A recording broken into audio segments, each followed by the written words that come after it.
think we're live. Better make sure I have audio. That's been an issue. All right. All right. I see some bars. Oh, that should be good. All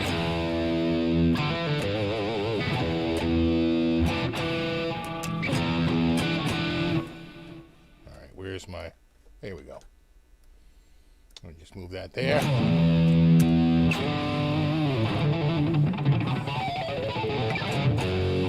Hey, what's up, Frank?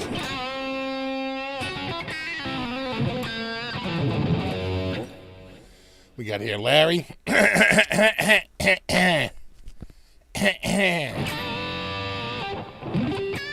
Speaking of that, although that was Lenny, we are missing, we're mourning the loss of Squiggy. What was it, the full name? Squigman? What was Squiggy's first name in the show? Andrew Squiggy Squigman.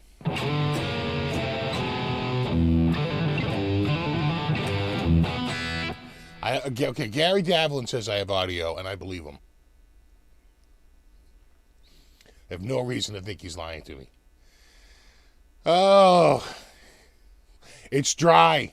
You know, I was getting a little worried because it was pouring today, and by the grace of God, I cannot believe it. It dragged a bunch of cold air out of the upper atmosphere down to the surface, and it was enough to switch it over, right? This isn't cold air coming in out of Canada, which is usually how we get it, right?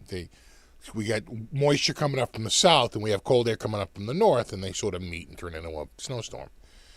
But this was a rainstorm that was raining so hard, it dragged cold air from the upper atmosphere down to the surface and turned it into,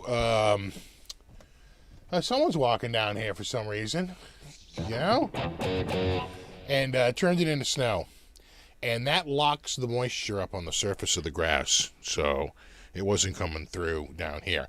For a little while, it was pouring. First, we were very lucky that the heaviest rain was sort of north and west of us and a little south and east of us. Unlike last time where we were on the sliver of the most rain, we were on the sliver of the least rain. And then when it finally did sort of ramp up, it started to turn to snow. It started to flake a little bit, and then eventually turn completely over to snow. So that saved it. All right, I really think based on the amount, it's going to rain until midnight, right? It's going to snow until midnight now. But if this was rain until midnight and the amount of rain that was falling, it absolutely would have flooded down here again, because it just flooded this past Monday, and you can just look in the sump pump and see that the water table is about this far below the surface of my floor.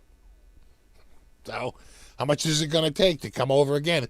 It's like that far away, you know? So, yeah, if I didn't have the sump pump, it probably would have 2 feet of water in here the other day. But the sump pump just kept it to puddles as it chugged it out into the backyard nonstop. I was probably moving 6,000 gallons an hour. So, you know. I think if I want to keep it from coming above the surface, I have to dig some deeper sumps, run French drains out, and probably add a second sump pump. That's probably what it would take. Based on, I was really shocked at the amount of water that came out the other day, because it had been a while. But the last time I really did this was like a couple of years ago was the last time we had that much water in that short a period of time.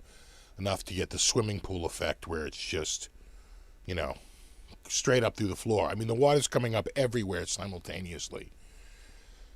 So, and what I had done was, I have a jackhammer, one of the best purchases ever. And I jackhammered a hole. It comes with a point chisel, a flat chisel, and a spade. And I used the point chisel, and I put a hole right next to the sump pump, and as soon as I did it, like the water, just burst out. That was like 2 years ago, And then after that, I took the chisel one and I chiseled out like a flat groove to make sure it went directly down into the sump pump. And then I changed out, that's when I went from a pedestal. I did all this around the time I got rid of the pedestal pump and I went to the submersible, which is a lot more horsepower. Instead of a 1/3 horsepower, it's like a 3/4 horsepower. And it, instead of moving like 3,000 gallons an hour, it moves like 6,000 gallons, 7,000 gallons an hour. So, you know, and I went from a 3/4 inch out pipe to a 1.5 inch out pipe. That's a lot fatter out pipe. So you can really move a lot of water when you have an out pipe that large, you know. So anyway, the other day I'm down here and it is pouring out, and I'm looking out at the cameras. I'm going, wow, it's like really coming down there, you know. And I kept going by the sump, and it was kind of quiet. And then it was like sort of filling up and going down, you know, filling up and going down. It's like, okay, whatever. And then I think I went upstairs to either go to the bathroom or make a coffee or something. I came back down the stairs, and water was coming out of that hole at an alarming rate, like just like gushing into the sump pump. And it worked really well, went right into the pump, like right down, like a friggin' waterfall.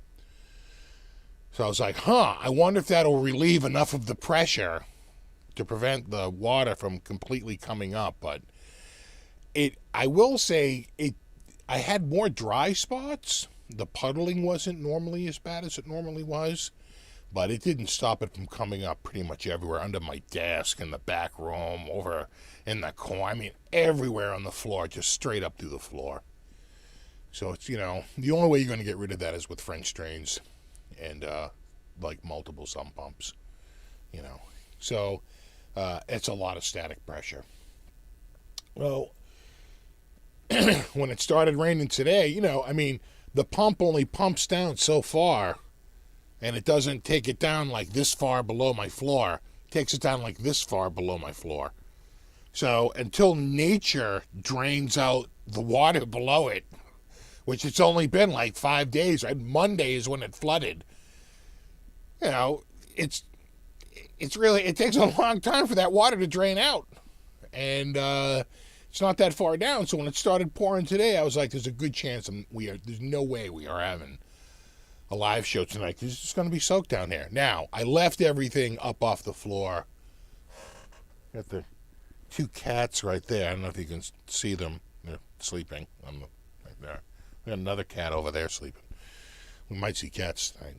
Anyway, so I was like, if this is all rain, and that's what they were talking about. They're like, you know, out north and west of the city, it's going to turn to snow, but if you're around the city, which is what we are, or even a little south, which is what we are, in like the southwest corridor, the 95 corridor, yeah, you're gonna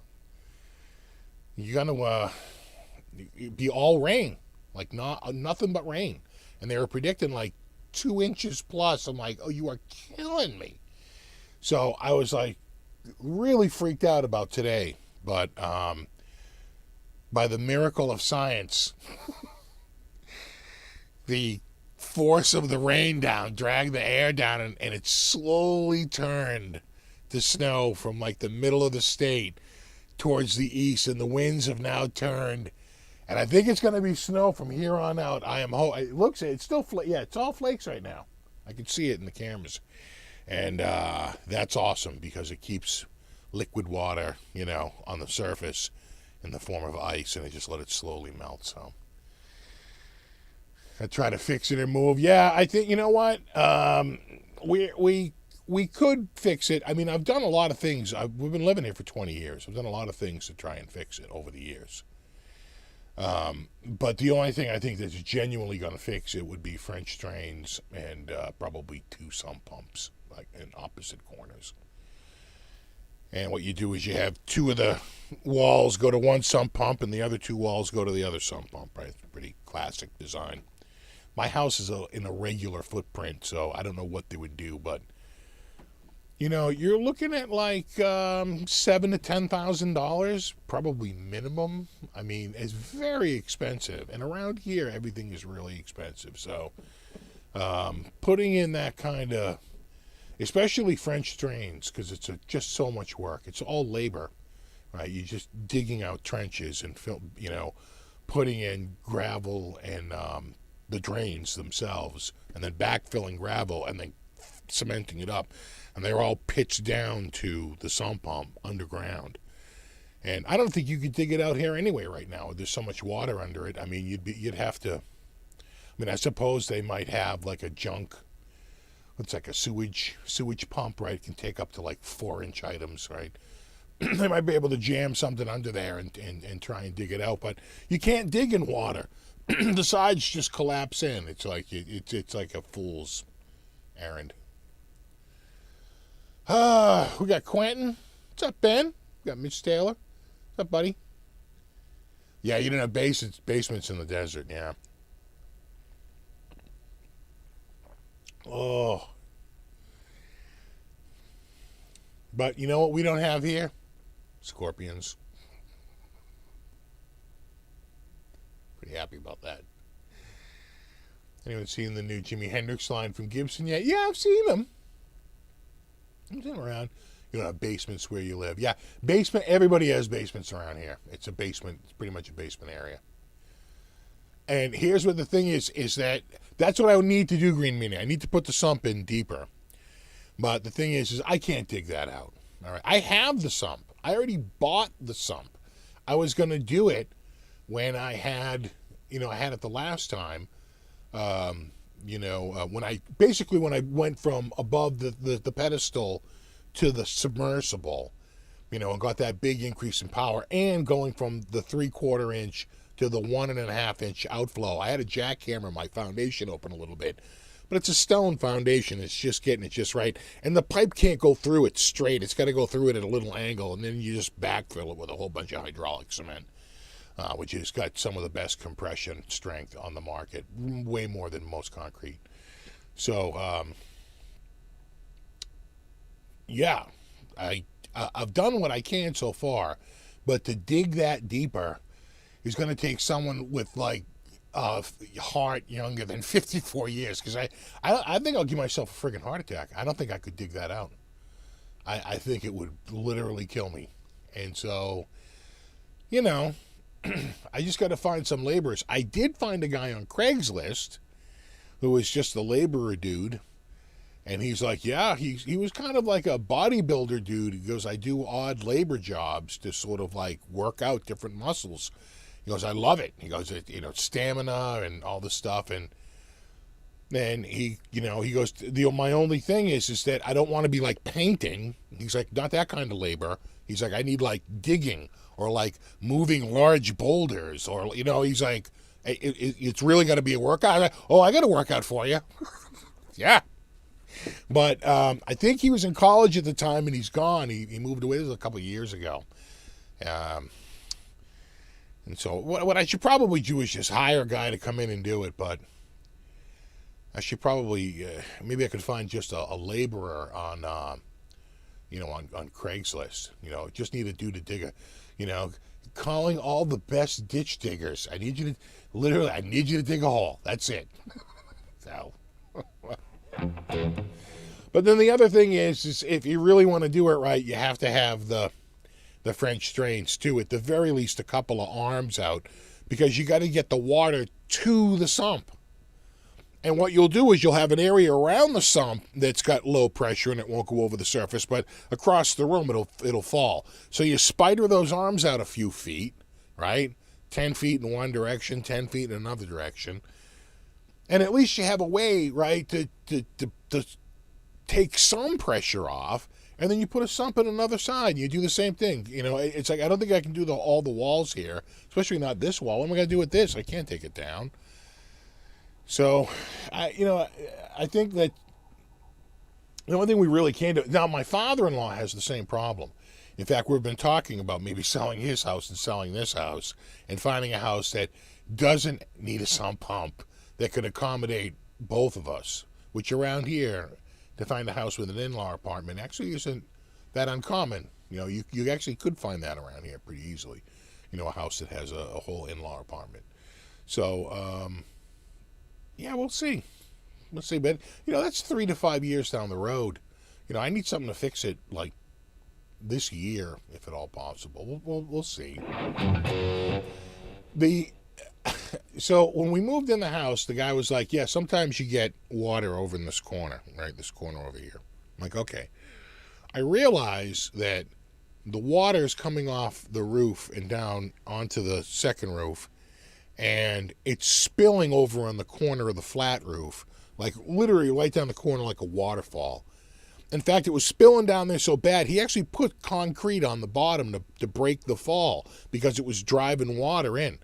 I was like, "You idiot." I got a piece of aluminum flashing, which is basically like a T, and I gobbed up a bunch of silicone, and I just put it there to create a little lip at the very end, sticking up, right, kind of on its side with the flat part down, and then like this big, paddle sticking up, like this far up, and it's aluminum, it's not going anywhere. And that broke, that was a dam, and it forced it over the edge into the gutters. And that right there cleared up the whole thing in that corner. Just doing that one little thing. It took me 20 minutes. Not even. And so that fixed that. That fixed it coming in.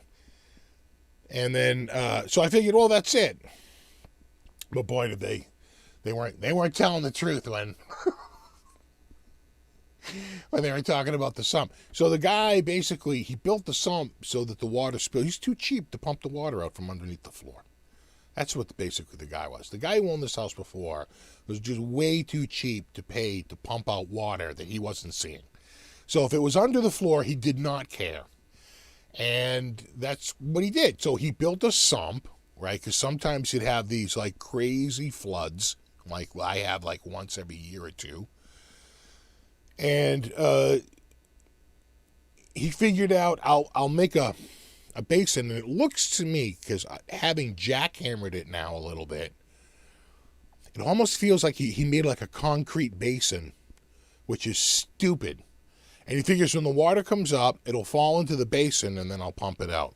And he put everything up on cinder blocks. The water heater was on cinder blocks, and the furnace wasn't on cinder blocks, but it was enough up that it didn't seem to be an issue. Maybe that was his concern, the furnace. So that was his method. That was his method for clearing it out. And so what I need is a perforated one, because I want to get the water out underneath before it gets above the ground, because I'm trying to make it into usable space. And, it is, for a good 300 to 700 days, and then bam, you're flooded. You get something crazy, and it's like, that's why the fan's out right there. Because I had one here, and I got one over in the corner, and I have a large oscillating fan. One over there, and I have a dehumidifier in the back. And that worked pretty well, and quite frankly, we were very lucky that the dew point just fell. And it wasn't even all that cold, right? It got not like freezing cold, but the dew point got really dry. The winds had shifted out of like the southwest and the west. So instead of like the northwest where it's like brisk and dry, cold and dry, it was out of the west. And so that really did help dry it out down here. But like my wife said, well, it really stinks, huh? I'm like, yeah, it's a wet rug, I think, would give wet dog a run for its money. Absolutely. Wet rug is, it's pretty bad. And I use the shop vac. So the other thing I've learned is it'll be a lot longer if you don't shop vac it. So I have a shop vac, wet dry vac. I get the wet dry vac, I come in and I just go over it. It has a special squeegee attachment and it pulls it up. And you'd be surprised at the amount of friggin' water that comes out of that shop vac. It's like unbelievable. It has a little drain on the front. You pop that open and it drains into the sump. And then I wheeled it over here and I did it in here. And, again, you're taking out, I think it's a 10-gallon shop vac. And, man, I was filling that friggin' thing up. That's a lot of water out of that rug. Well, thanks, Jeff, for snow socks. Thank you. All right, we have to talk trains tonight. Oh, my God. What are some good train songs? Yeah.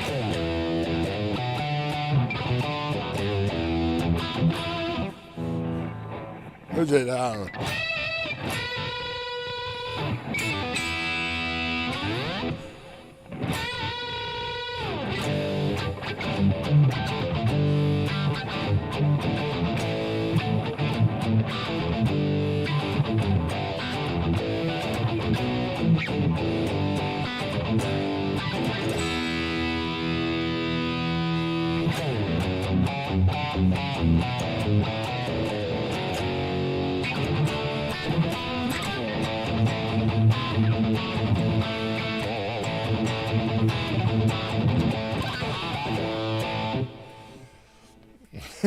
Yeah, I'm playing Mama Kin.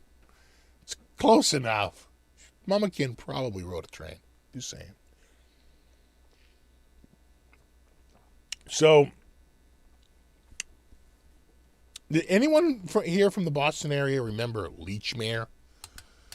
Does anybody here remember Lechmere? Remember Lechmere? Okay. So, I can totally remember this. We're at Lechmere.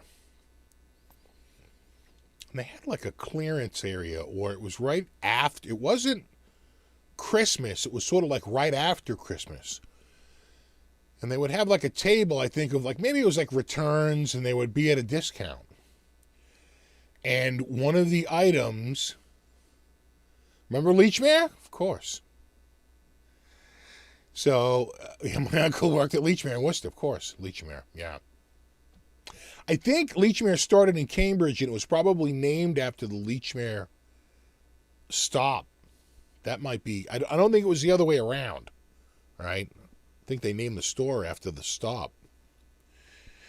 So, Lechmere's was this department store, kind of like a Sears, a Bradley's, an Ames, a Zayre's. And BJ's occupies the Lechmere building right now. But there was a Lechmere's near us, and I'm pretty sure it was after Christmas. And we're going out, and I find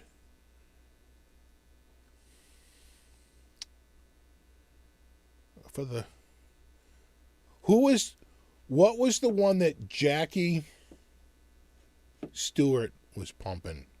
Aurora, right? The look and feel of real right? Remember that? The look and feel of real racing.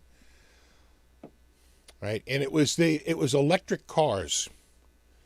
And basically it was this track, right? It was like, I forget the name of the product, but you would get a couple of electric cars that would go on the track, and a couple of guns, and you'd squeeze the gun and the car would go. And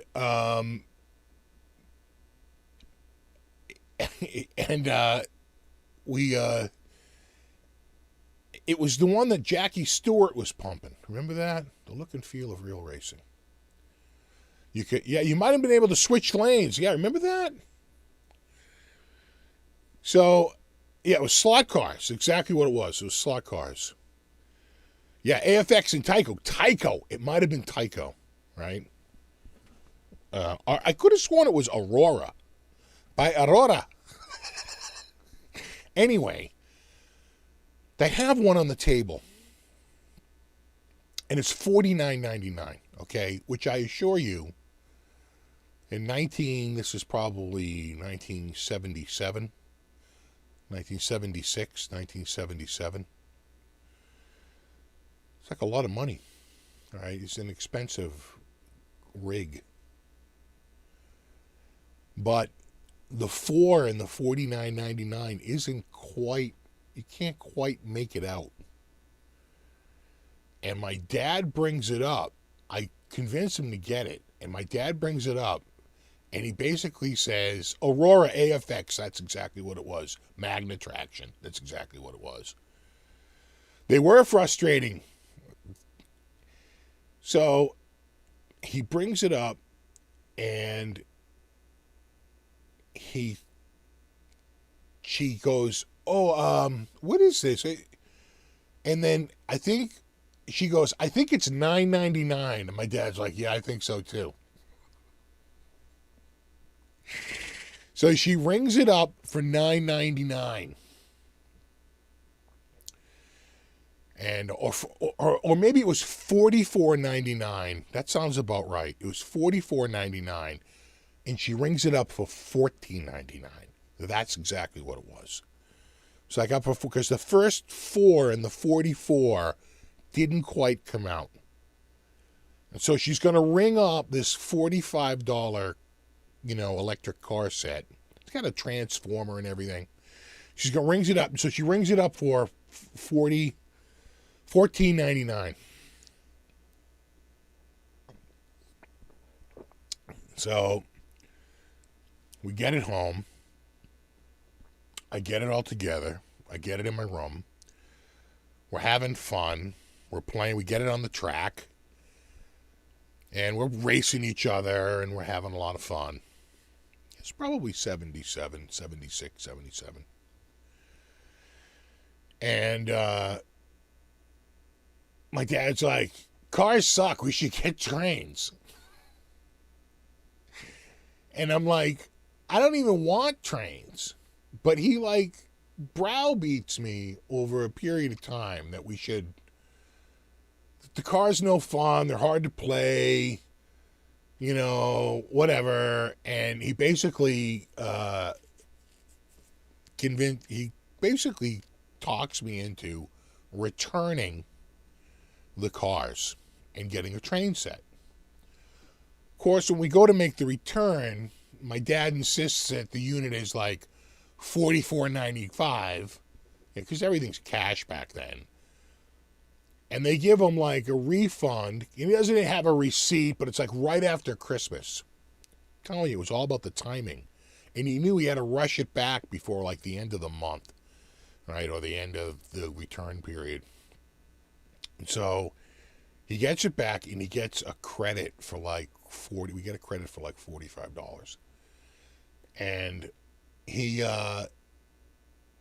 gets a train set. We get this train set that's about $50, so he has to kick in $5. And we get it home. We get the whole train set together. It's like an oval. It's the most boring shit you ever saw in your life. I mean, it was like, wah, wah. I'm like, the cars were like so much better. Like, you cannot be serious. I'm just watching this thing. We had the liquid smoke, and we poured it in the thing. We're watching this thing go around the track. I'm like, you cannot even be serious. I had a goddamn racing car set, and we're returning it for this. Of course, I'm like livid. So he's like, all right, okay, all right. We'll return this. He goes, and he's like convinced, because he's had trains when he was a kid. So this is all about him, like, reliving his childhood. And so it was like, well, that's because these trains shit. These are garbage trains. We have to go get good trains. I'm like, uh-huh. So next thing you know, well, crazy. So the next thing you know, those trains are returned, and he just gets his money back. And he finds a guy in the Want Advertiser. Again, throwback for those who know. He finds a guy in the Want Advertiser out of Swampscott, which we were living in, the southwest end of Boston. Swampscott's a friggin' haul. So we are driving. We find this guy up in friggin' Swampscott. We drive all the way up there, and we go in this guy's house, and his whole basement is a massive train set with everything. He's got mountains. He's got everything. He's got trains on walls, like all the way up to the ceiling. He's got boxes, track, And he's like, what are you doing? What are you doing? The HO? What are you doing? The N? What are you doing? The O? What are you doing? And he was all O, which I think is the biggest one, right? These trains were enormous. Big steel tracks. He sold my dad this enormous Bakelite transformer with 2 big paddles that went up to turn the tracks on. Next thing you know, we're getting, I forget, it could have been sheetrock, but I'm pretty sure it was plywood. And we have 2 8x4 sheets of plywood in the attic on sawhorses, right? And he's got my daddy's got it all set up. And the O is the gauge is big. It's the O. I'm telling you right now. The huge Bakelite. I mean, this freaking thing. And we were going up there. Oh, my dad was addicted to this guy's shop. We were going up there. Oh, we gotta get the guy that. We had so many little things, and we had one. The one that I always remember is that at one point when the train was going over the track, the weight of the train would push down and make a connection, right? It had this little relay, I guess it is, right? It's a relay. And it would go down and it would make the connection as the train went by a station. And the arms, it would be like there's a street there, but the arms would go down and a little guy would come out of the station with a little lantern. And the lantern was lit. And his hand, it was like a little animatronic, would shake like this. And then his hand would go down and he would go poof back in like a goddamn cuckoo clock. It was crazy. I have no idea how much he spent, but it had to be a lot. And it was always like, don't tell your mother, shut up to your mother, never tell anything to your mother. And which we kind of did it for the most part. And eventually he had pretty much taken it completely over. Mind you, I still don't have a race car set. The race car set is long gone. This has escalated into just this massive, train set in the attic. And eventually, I didn't even care. I wasn't even, and I think my dad probably needed cash. And it all, I remember he sold it. And I remember the guy he sold it to was this real nerd dude who didn't know anything about trains. I remember my dad saying you gotta know what you're doing. You're gonna have a fire, basically. You're gonna burn this stuff out. You're gonna have all this stuff. And sure enough, that guy called later in the day. Oh, the lines were smoking and all that. My dad's like, hey, look, I don't know what to tell you. It's once it leaves here, if you don't know how to hook it up, I don't know what to tell you. And but we had it working. It always worked for us. We didn't have lines smoking and anything like that. But that guy, he didn't really know what he was doing. And it wound up, I think, being a problem. Anyway, that's the train story.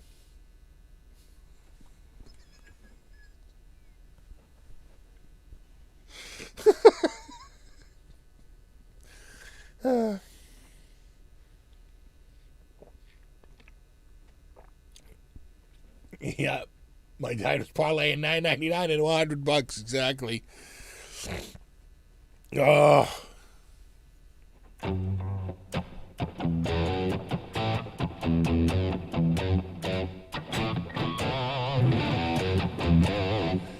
And I want to say it was almost all Lionel, because that's what that guy up in Swampscott, that's what he was just a Lionel guy, period. There were other brands out there, but he was like, nope, Lionel. period. I think, what was the other one? Did American Flyer make a train set? I don't think so. I can't think of another brand besides Lionel that was out. I thought American Flyer made wagons. I'm trying to think of another train brand.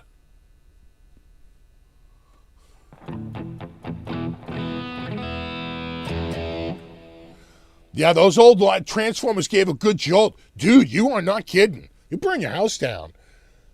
The thing was huge. It was black and it was roundish. Almost like a watermelon with two big paddles that came up. They were round on the end.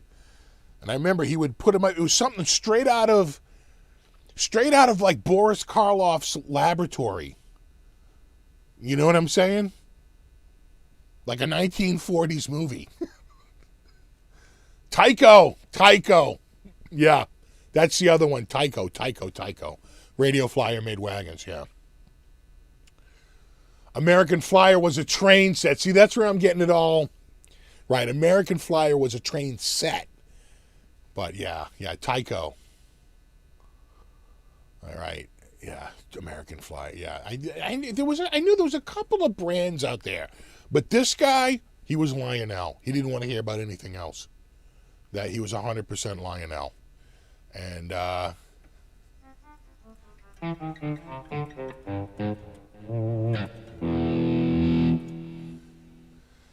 Tycho was mostly H-O. Yeah, we were all O. I remember that. We were O.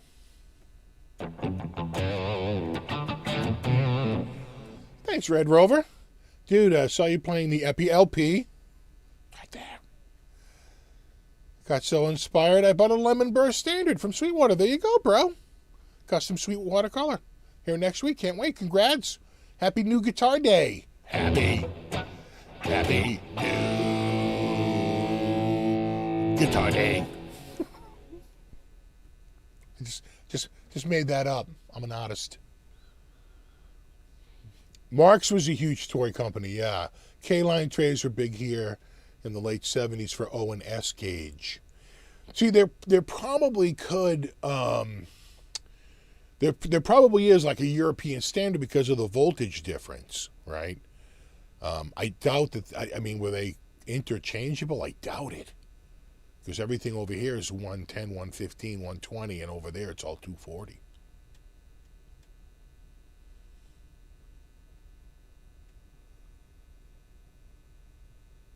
I have a bunch of boxes filled with those trains. Yeah, well, I was a streamliner from the 50s now. Now I want to set this all in up. Dude, don't. Come back. You'll come back. I'll see you next week. You're like, yeah, I set it up. It's no big deal. Then a week after that, yeah, I just bought a couple of things. They're not cheap because they're so old, but, they're cool. I'm not only going to get a couple. Then that's how they get you, man. And you'll be like, I'm just going to clear this room out. We don't need a second bedroom. You'll be sucked in. Next time we come to Germany, we go to the Marcon Museum. Oh, yeah? The brain explode? Yeah, is it trains? Neil Young sold Lionel 20 years ago. Well, I know he bought it, and I don't know what happened. Exactly, you can't get just one.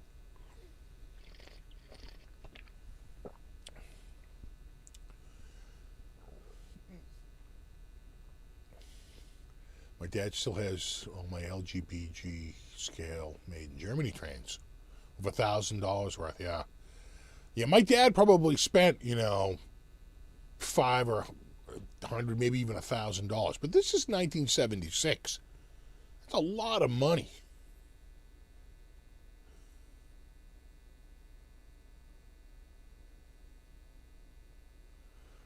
We used to make a fort under the train plywood table setup. Yeah. Yeah, no, he basically took over. That's when we lived in West Roxbury. And in the attic, they had 3 rooms. And one room was a big room that had no ceiling, so the peak went all the way up. It was all insulated in. And because of the insulation was shiny, it was very bright in there, And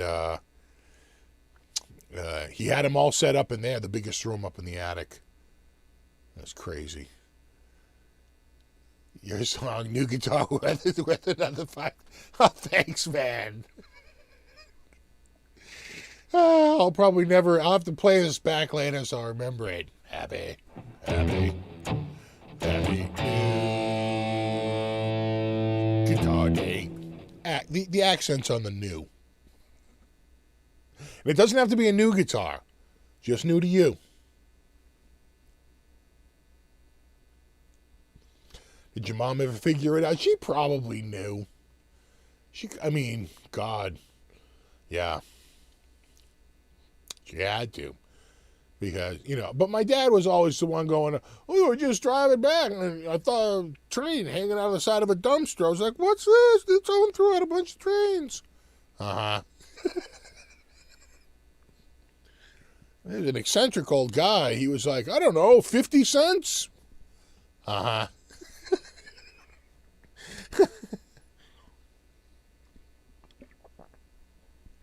Oh. Yeah, those trains were not cheap. And the whole room was dedicated for trains. Exactly. Plus, you're giving up a room. We had all these trains, the trains, and oh, God. And it wasn't really even so much the trains. It was all the crap. It was all the, right? We had a friggin' town set up, right? And they all lit up. They all plugged into that same system.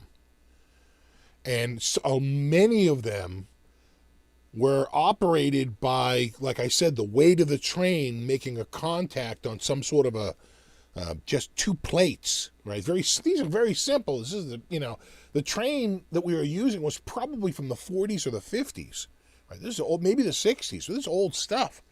This guy was pretty old, who we used to go see. Well, my sister loved that place. We used to go up there. Oh my God. Like trying to hide the new guitar from the wife. Exactly.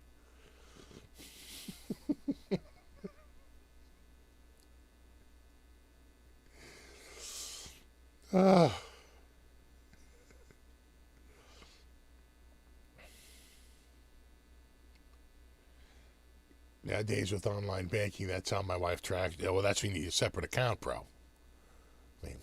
You have a separate account, right? Bro, do you not have a separate guitar account, bro?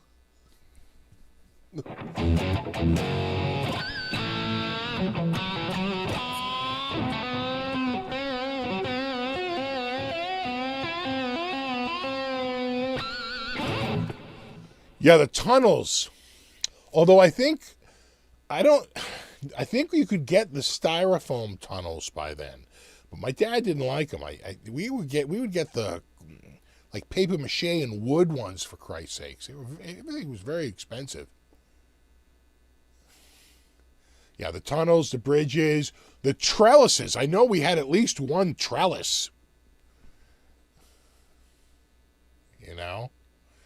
And that guy wasn't even a store. That guy in Swampscott, this was the dude's house. It was his hobby / passion / something, and he just had, that basement was just filled. He was just this, everything. He was so into it, really, really into it. He had everything. And he would go, my dad would be like, oh yeah, this train was ringing. Oh, let me take a look here. He's like, oh yeah, well, your brushes on your motor. And he'd repair things oh, there you go, that'd be fine now, he was the super nicest guy, and he would just, he could fix any train, almost anything. He was so good at it. He really, really knew his stuff.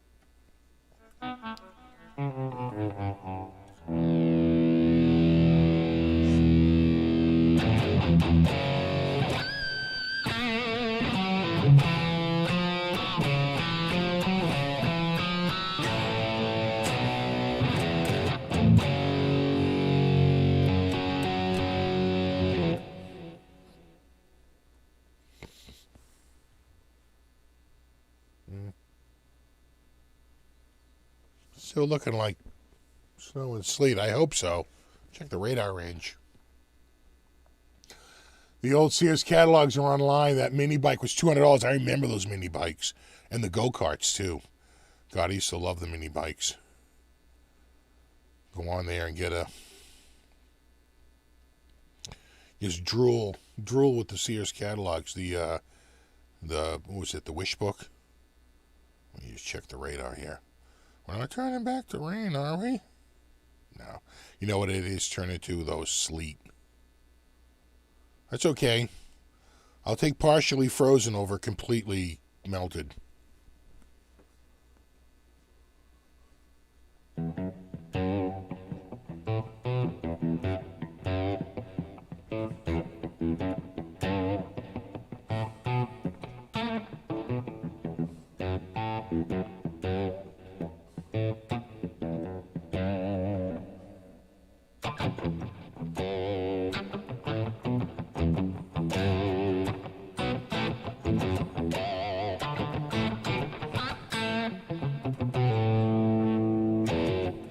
Girl back in the day whose dad was a food chemist.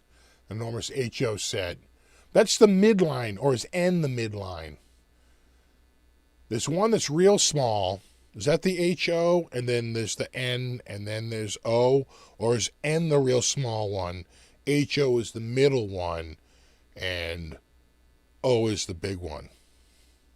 I always get confused on that.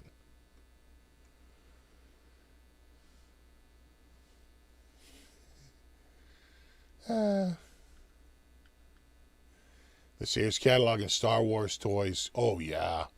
Well, I remember Pong, for Christ's sakes, when that came out with the paddles. Jesus.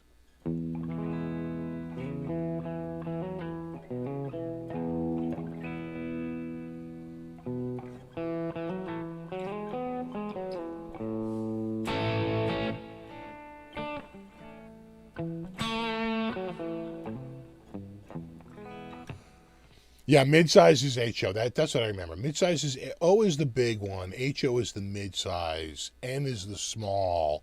And Z is the tiny one. It's almost like right? That's the... Like the like Micronauts.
We still have Sears open around here, a couple of places. I think we have like one or two left.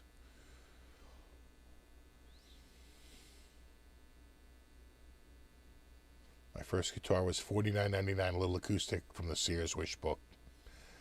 A buddy of mine's dad was a distributor, and he got Ibanez into, and I think you could get Ibanez at Lechmere, and he tried to get Fender Strats in Lechmere, and Fender had a conniption, and like pulled the line from him for going to a department store, and I think that's when he put Ibanez in. I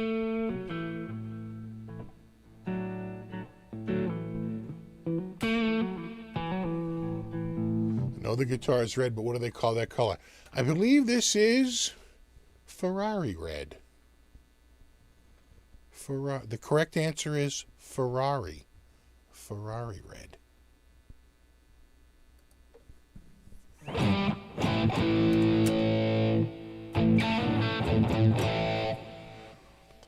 Marlboro still open Solomon Pond. Yeah, I want to say that they're open in Natick at the Natick Mall, formerly the Natick Collection, formerly the Natick Mall.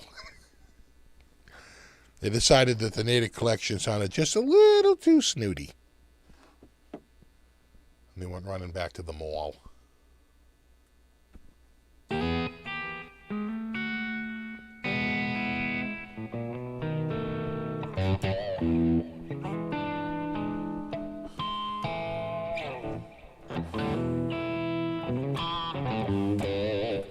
Yeah, for a short period of time, Leachmere sold Ibanez guitars, absolutely. I'm probably like 75, 76, roughly.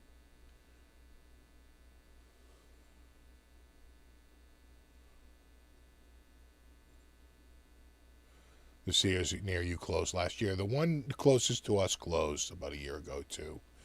I was ordering, and it's kind of a hodgepodge set, but I was getting Craftsman out of them. If you go through the set, it's a little bit of a jumble. It's not a perfect set, but I got like the 300-piece mechanic set.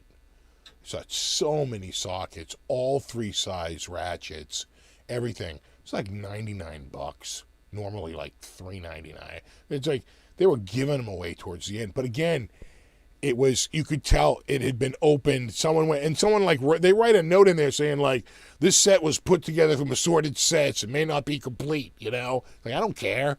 It's like, it's Craftsman. It's good quality stuff. My God, I just used it the other day. It's like, it's so good. And you can't get that stuff that cheap.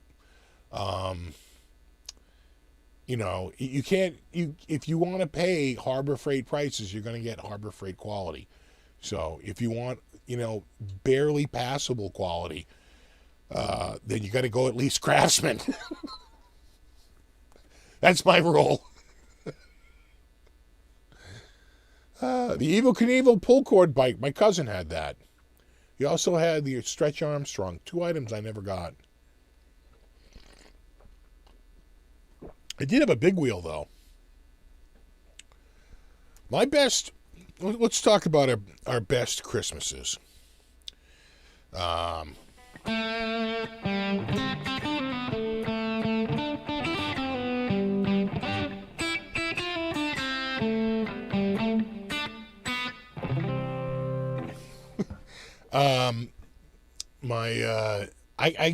The one I really remember the most, 2 really, but the one I really remember was 77, because I was like beside myself trying to guess. You know, Santa was long over for a couple of years, and the presents were, instead of being all held up until the night before, my mother would put 1 or 2 presents out from like our cousins, and then put the bulk of them out the night before while we slept, to wake up to a big, array of presents. They were all out that year, and it was making me mental, like looking at them and like wondering what they were, And I opened up like one of them, like the 2 gifts I really remember from that year were just so surprising. I opened up one of them, and it was like an oil paint set, like in a briefcase. I'm like, a briefcase? What the hell is this? And I opened it up, and I was like, oh my God, it's oil paints. It's like really cool, like a real art set. I just really dug that, and it was so cool in the briefcase and everything. I really loved it. And then I was like, wow, that's really cool. Completely out of left field. Felt a little bit more adult, right, than gifts. And then the other one, I opened it up, and it was a Cox friggin', what's that, an alcohol-fueled airplane? It was a Cox plane. Like motorized airplane. And I was like, oh my God. And it was one of the ones where you would get going, and you would hold on to it with a string, which is a little crazy. All right, you'd work the flaps with 2 pieces of string. And I remember getting that going, being scared that it was going to cut my friggin' finger off. you know, Pac-Man, Asteroid, Space Invaders. Yeah, my dad bought out an old arcade when I was in my teen years, and I was like 17 or 18, and we had like 18, and we had a whole bunch of full-size arcade games at our house for a little while.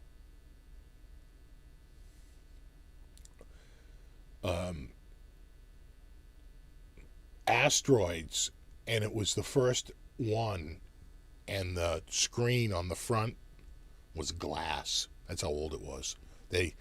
None of the others were glass. They were much later. But the Asteroids was so old it was a glass front. Best toy, Mark's helicopter. Yeah, now you're talking. 77. Schwinn Stingray bike. Pretty sweet. Nice. Big wheel. I had the big wheel. I never had the Green Machine big wheel, though. Most fun ever until you broke your arm.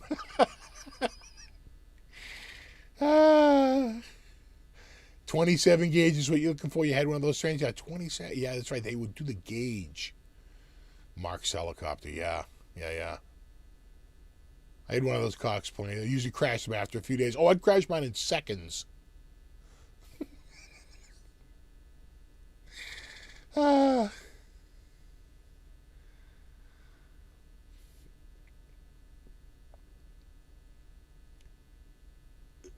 just showing Apollo with the stick shifter. Oh, yeah, the stick shifter. Oh, dude, I remember that. I totally remember that. Can't go wrong with, with the, the high bars in the banana seat. That was pretty much it. Like a chopper, basically. Right, the chopper handlebars.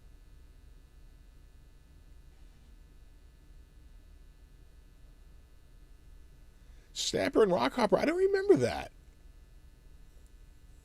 Fairchild game console, I don't remember it. Sissy bars, that's what it was. Right, the big bar in the back of the seat, right?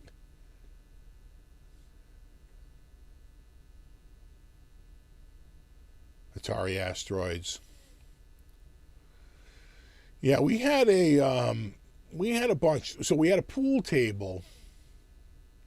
No one ever really used it. We had a big ass pool table. Everyone hated it. And then eventually we got rid of it. But we had it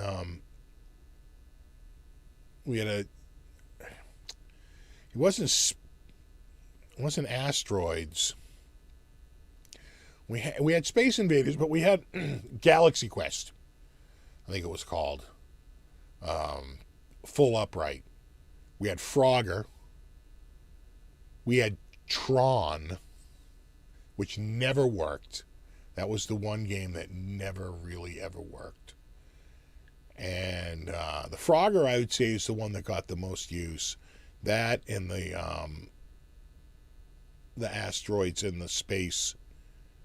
I think it was called Galaxy Quest. And we had one, Defender. That's what it was. It was Defender or Galaxian. Oh my God. We might have had both.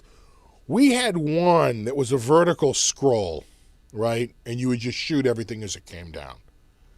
We also had one that looked like Asteroids that would spin around. It was that very simple spinny triangle. And, Asteroids would, but it wasn't Asteroids. It was just like a clone of it. It wasn't called, it wasn't called that. Yeah, we had a Tron. We definitely did. Galaga, that might have been it. Galaga, yeah. Oh my God, we might have had Centipede. Again, that might have been one that didn't really, some of them didn't work. The Tron never worked. We never really got Tron going. I used to have friends come over, they'd be like, oh my God, dude, this is unbelievable. I'll be like, yeah, let's play Tron. I'll be like, that one doesn't really work. And what you do is we would leave the front plates open, and you learn that there's a wire where the quarter goes in. And you just open up and go click, click, click, click, click, click, click, click, click. 1, 2, 3. We give them a bunch of lives. Yeah, here you go. Let me load you up with lives. And, and walk off. Yeah, we might have had Centipede. Yeah, or Zaxxon sounds familiar, believe it or not. No, we didn't have Dig Dug. We definitely didn't have that. Oh my God, Tempest. Oh, no, I don't think we did. Did we have Tempest? I don't think we did. I'd have to, you know what? I have a photo of me, and in the back you can see Frogger. I don't know if we have too many photos of that corner, because the basement was this large sort of like, living area, and then it went around the corner. And that's where we put all the things down the corner and around that corner. And then we had 2 more, because there was a step-up area, because that was an addition. There was a step-up area to the old place, and that's where the one that spun around and shot everything. And no, we didn't have Pitfall. We didn't have Cubert. We didn't have Donkey Kong. No, none of those. Those are expensive ones. That guy was, we never had Donkey Kong. Nothing like that. Did we? And we didn't have Pac-Man either. We had none of those and nothing like that. These were Frogger, Tron, and then like Galaga or whatever that was. And there was a couple other ones. I'm blanking. The Frogger was awesome. Oh my God, we might have had Pole Position.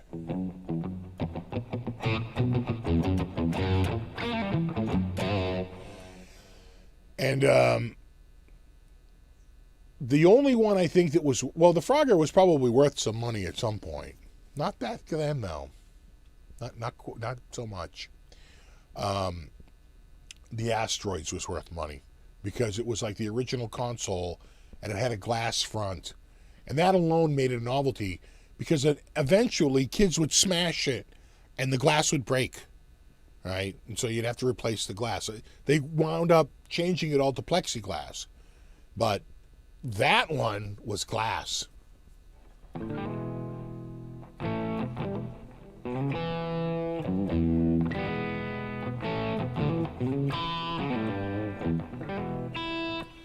Yeah, Missile Command.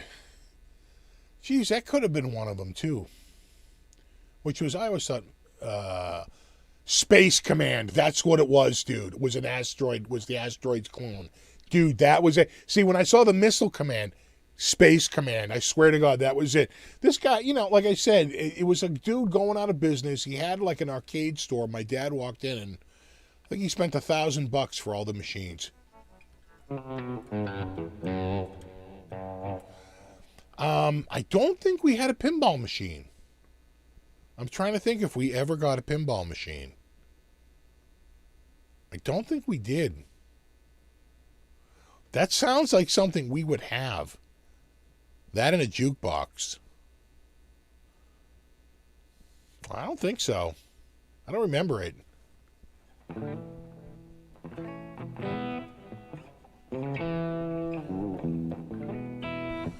This guitar color is called Ferrari Red.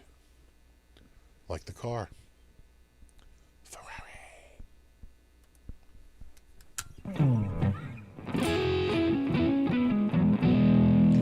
Oh my God, Zaxxon.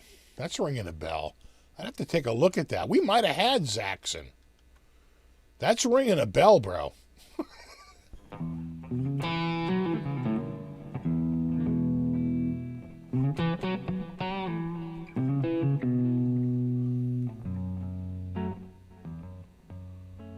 I can clearly remember when Pong was the newest thing. Oh, so do I.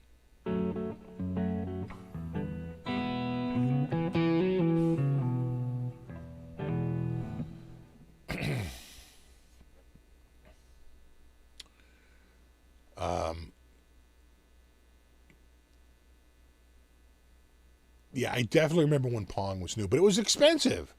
I want to say when Pong was new, was it $150?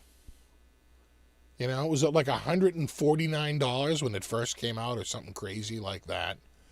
And then within a couple of years, it was down to $50. Or did it start at 50? Which would have been really expensive at the time. You got to remember, you know, when did Pong come out? 75? 74, 75? I feel like it came out when I was like 8 or 9.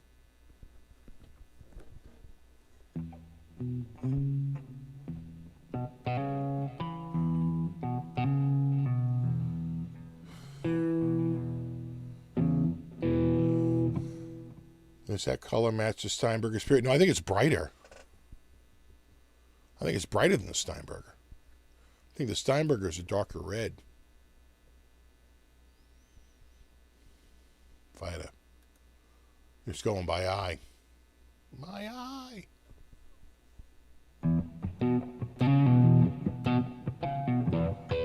'72, really? Was it that early?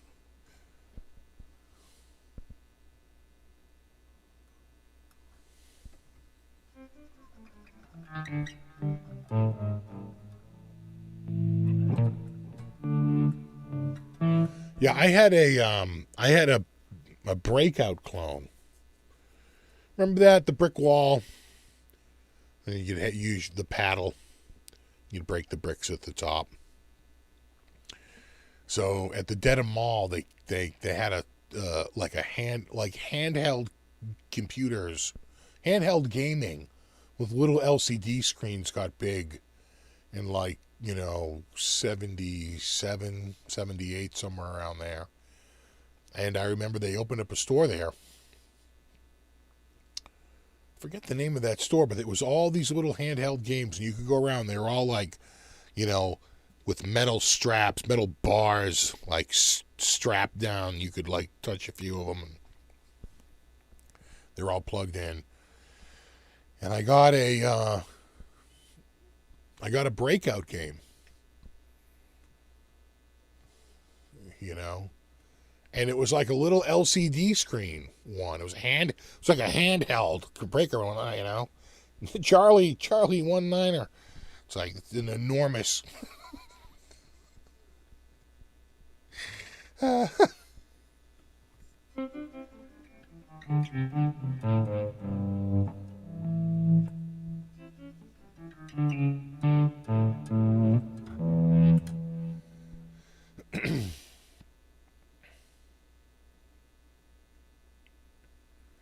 Yeah, the Mattel football, I feel like, didn't come to another year later, 78. Was Mattel football 78? I want to say 79. I think it was 78.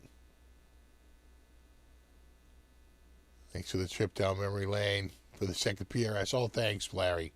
Much appreciated, man. Mattel football.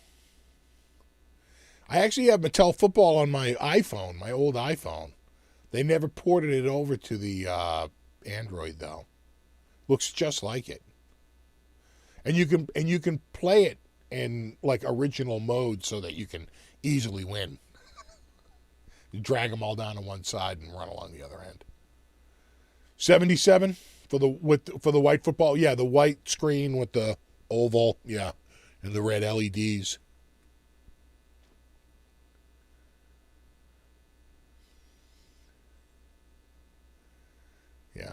Yeah. We had a Commodore 64 too. We got that in 84. So I think the 64 came out either a year or two earlier. So we weren't right on it, but we got them when they got cheap, right? They started to blow them out.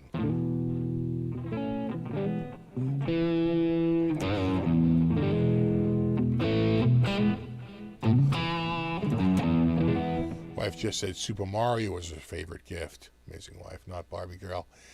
Yeah, that was later.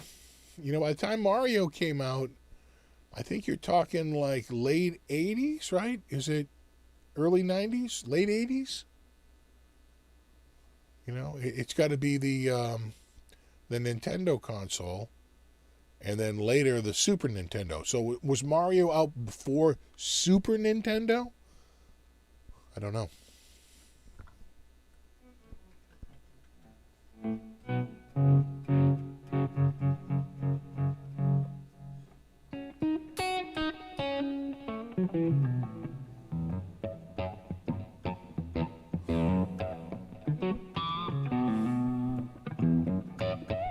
I remember Comp USA. Oh my God, yeah. God, Comp USA. Waiting 10 minutes for a game to load. Oh, God forbid you had the cassette tape.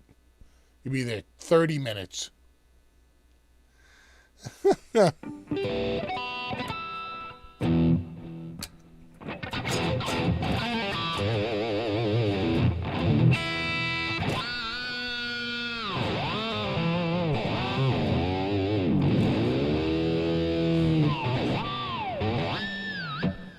I had a Goodyear blimp that scrolled pics that colored. I remember that, I think. Yeah.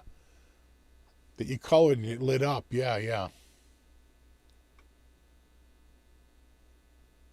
NES was 85. Yeah, so Mario was out with the first one.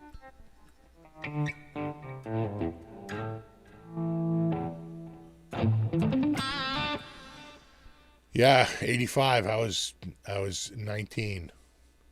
And the song No No No No 19 came out that year.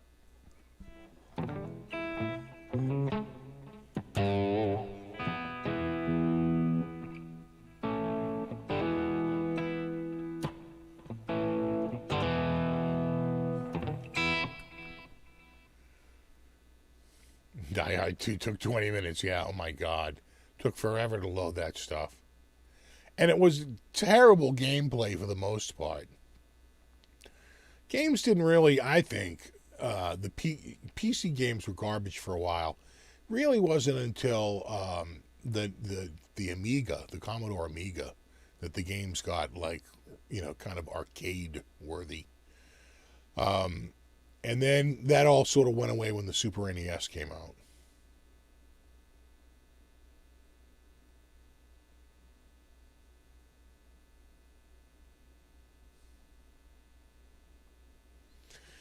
Yeah, it was definitely arcade. My God, it's like I remember going down to Rosendale to the Greek Spa. Those two old brothers owned it, and they all of a sudden one day they put arcades, a couple of arcades over in the corner, and it attracted kids, and it pissed off the old guys sitting at the, it was kind of like an old Greek diner, that sit at the counter all day, smoking, almost certainly smoking cigarettes, having a coffee, and something off the grill. That counter was always packed, and I remember when the arcades went in. And all of a sudden, it was like packed with kids way down the end, all around the arcades, and they loved it because they were always packed. But man, you could tell a lot of those old dudes, they did not like that. How's my snow doing? It's still looking flaky out there.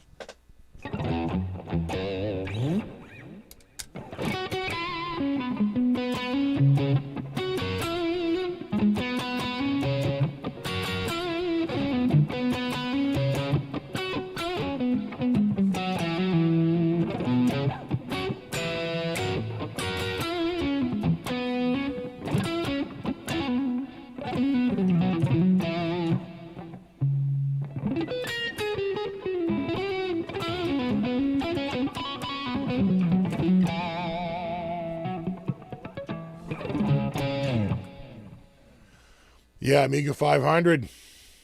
I tell you, the other game I really loved was, I think it was Dangerous Dave 3. Something about like the castle, like Zombie Castle or something. I forget the name of it. That's one of the few games I've actually taken I literally finished the game, went all the way to the end. That was other one I finished was, I think it was called Out of This World, right? It was a very cinematic style game. Right, where you start a large collider and then there's an overload and you wind up on a strange planet and you have to find your way back.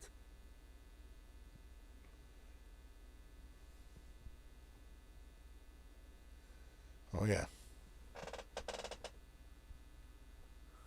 There's another cat over there. There's 3 cats here. I never liked Doom. Doom made me nauseous.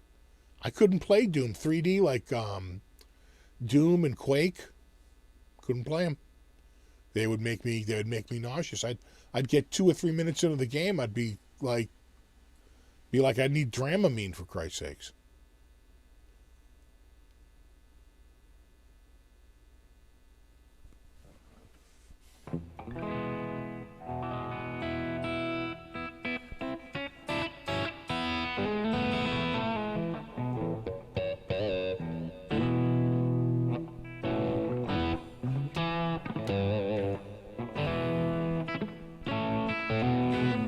Yeah, like Doom and Quake were the first big titles I remember on the PC. But I couldn't get into them. And then the Voodoo card came along, and that just changed everything. Because you finally had, like, real 3D.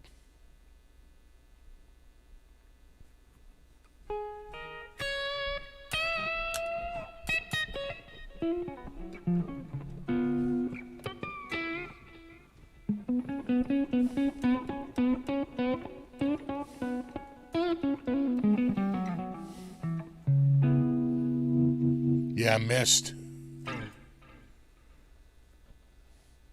And was there a Jurassic Park game for the Nintendo 64? And what else did we have? We got into the Donkey Kong Jungle or something. Was it Nintendo 64? It might have been. Or was it the one before that? Just regular Nintendo Super NES. Might have been Super NES.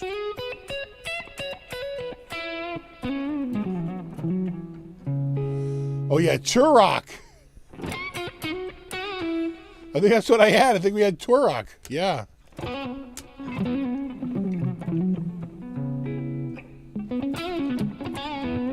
What's up, Blackjack? Gateway and the Cows. I remember when Gateway dropped 2000 because it was coming up to the year 2000. They dropped it like 4 or 5 years early because suddenly 2000 was going to feel old. They dropped Gateway 2000, became Gateway. Yeah, Turok. Totally remember that. We had that. Frogger on the cassette, you had to flip every so often. Oh my God. And we would do that. We would, we would suffer. I remember with the Amiga, my God, you'd suffer with load times like forever. I remember the first time I had a hard drive in my computer, it was just like mind-blowingly fast. Yeah, Super NES, Donkey Kong Country. My God, that was another game we got almost to the end. We're really, really far into that game.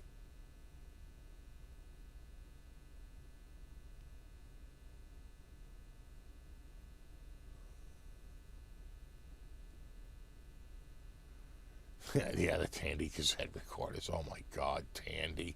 That was a Radio Shack company, wasn't it?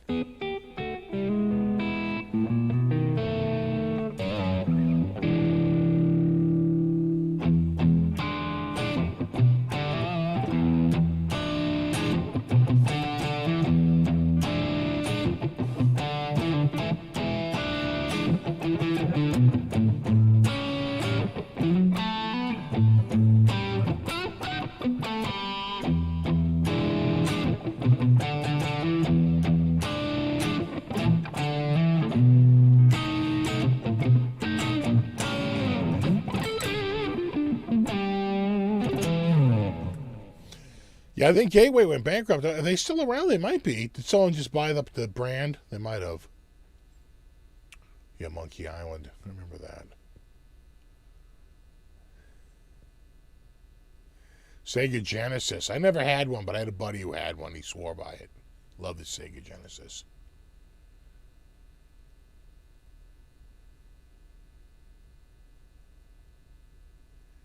Yeah, no, Radio Shack. We don't even have a Radio Shack around here, I don't think. I think they all went under. That was the place to go, though. God, we used to go there and get everything.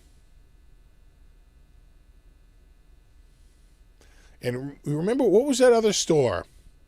Does anyone ever remember, was it called Lafayette? Anybody remember Lafayette?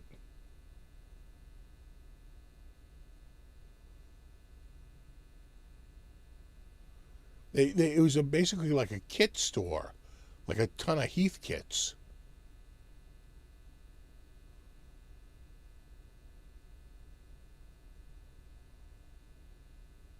Yeah, service merchandise. I totally remember service merchandise. There was another place though. My God, I can't think of the name of them. They had only a couple of places. They all they did was VCRs. Really, they really got way into like VCRs, and they used to be down on like VFW Parkway. Can't think of their name, but man.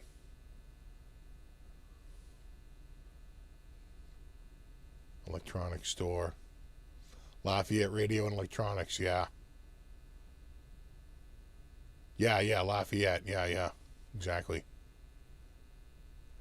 Circuit City, yeah, we had a Child World, and the Child World went under in like the late 80s. Pretty much Toys R Us put them out of business. And then the Child World became a Circuit City, and they went under. And then that turned into, I think it's a Bob's Furniture now.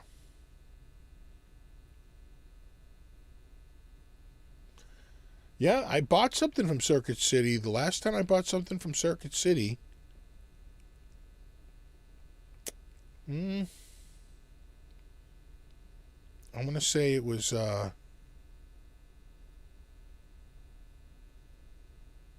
2005 or 2000. It might have been 2006. Somewhere around there.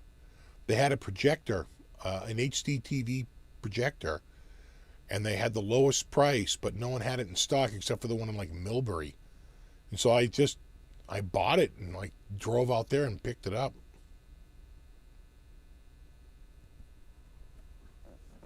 Which was a haul.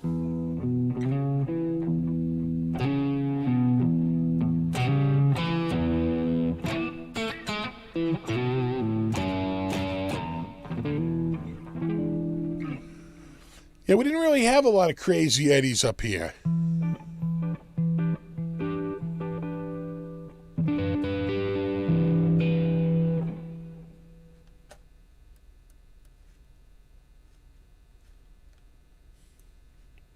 Crazy Eddies.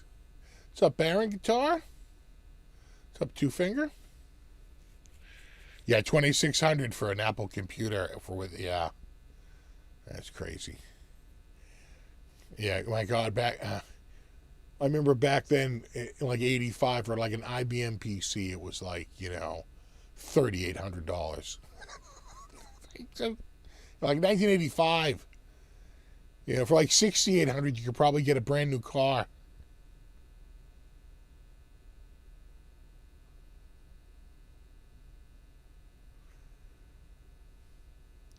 Yeah, you could get some good deals from Circuit City, Dan of NJ. I agree. They were absolutely the best price on that projector I bought. No, it was an Optima, I want to say. It was one of the first DLP 2. So much darker, much better darks, much better contrast. Huge improvement over my prior one. And it had a much better wheel, a lot more segments, and it spun faster. So like no rainbows. It was a huge improvement, and they absolutely had the best price. But I had to drive all the way out. How about you, Dude Electronics, man? I love them. I love that place. Right off of 128.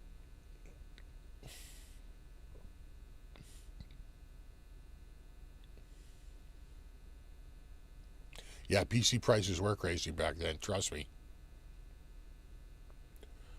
When you're dropping 1,500 on a DX2 66. 486 DX2 66 with 2 megs of RAM, upgradable to 4. Oh, I was hearing something.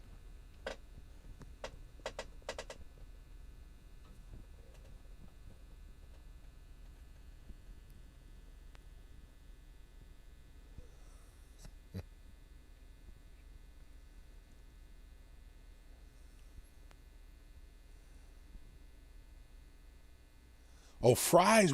Fry's wasn't a big thing around here. Yeah, Best Buy killed all of them. Yeah, across from WCVB in Needham. All by pretty much by one of those big towers, right? There's a tower right down there.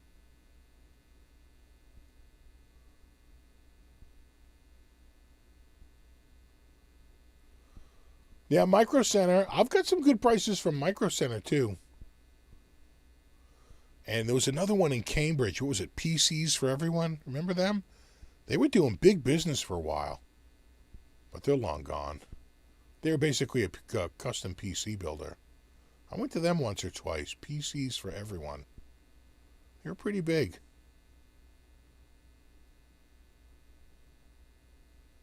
Circuit City near me is now an LA Fitness. You know what? I think the one near us is an LA Fitness. You wonder if they just figured that it's the right size space, roughly.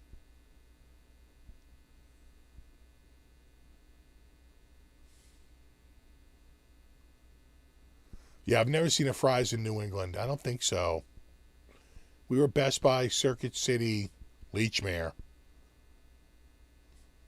You know, there was another one, though. God, I can't think of the name of that store. Not Service Merchandise. There was a small, I don't know if they had more than like 2 or 3 locations. They were local, but man, they sold a lot of VCRs, man. Huge. It was called like Electronics Warehouse or something, you know? Yeah, Micro Warehouse. I bought a projector through them once. They were cheap too. It was a planar, which is made by Runco. Oh, thanks, Ken. Much appreciated, man. What's the name of this? This one's Buddy. That's Buddy Cat. There he is, Buddy Cat. And then the other, there's 2 more right there. One right there, and one right there. CompUSA, yeah, I bought a couple things from CompUSA. Absolutely. Consumers. A friend of mine worked for Consumers when we were in high school, and he like stole a bunch of shit, and they caught him. He was paying them back for like 2 years after high school, still sending them money. He owed them like $1,000 he stole. They knew everything he stole. They're totally busted.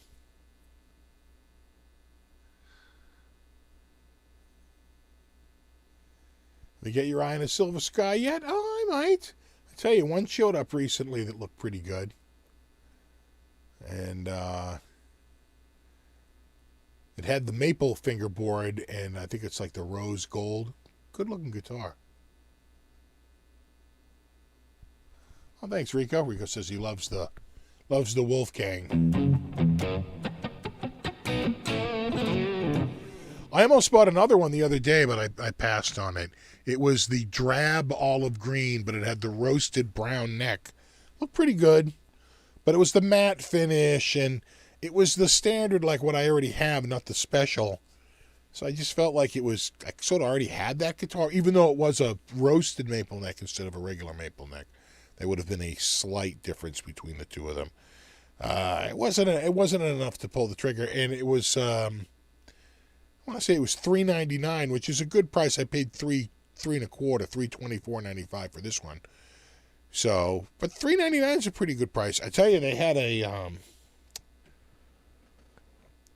I forget what it was. It was like an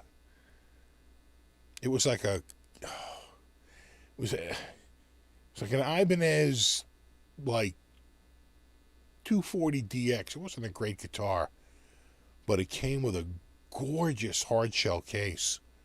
I think they wanted $150 for the guitar with the case. I was like, oh my, I'd buy it just for that case. So the guitar.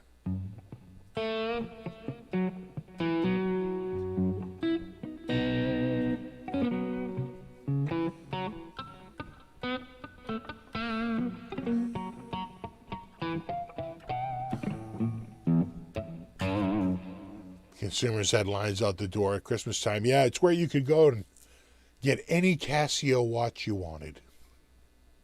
And calculators, right? Watches and calculators was that the two biggest things? What were the biggest items at consumers? A lot of watches, I remember.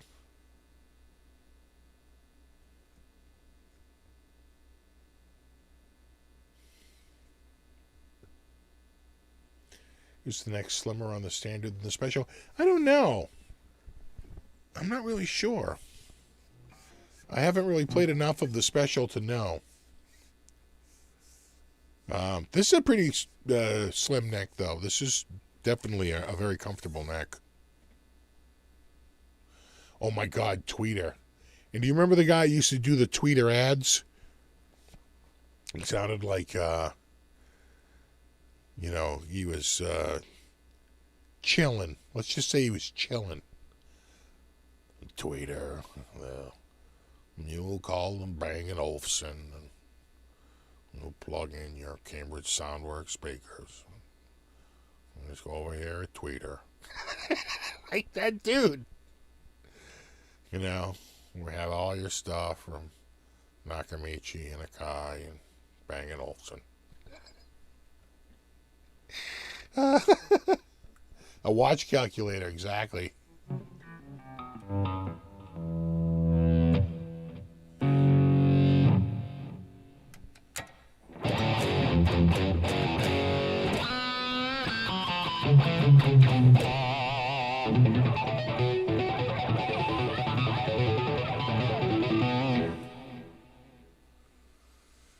Coolest thing on a calculator, spell naughty words. Exactly. It's an old code, sir, but it checks out. Yeah, tweeter. God. Tech Hi-Fi. There, I said it. Tech Hi-Fi. Sims.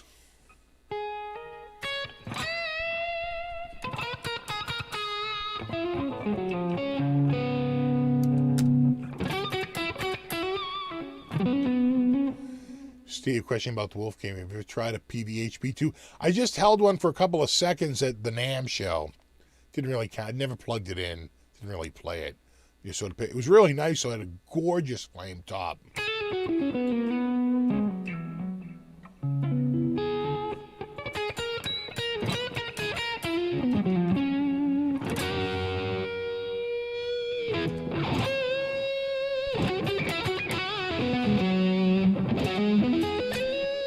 Oh, yeah, the Spag Man. At Spags. No, Sims. An educated customer is our best consumer, something like that. An educated consumer is our best customer.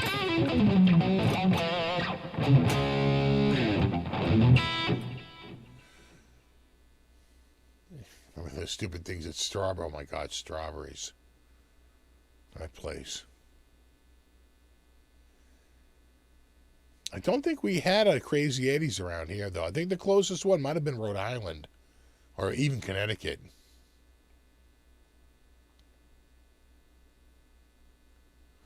Yeah. Yeah, this is the 2018 model? 2019? 2018? Ferrari red. They had one up recently on there for under $400.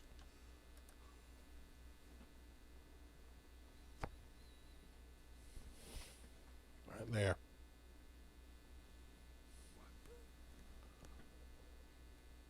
Cat cam. No. Cat cam. Cat cam.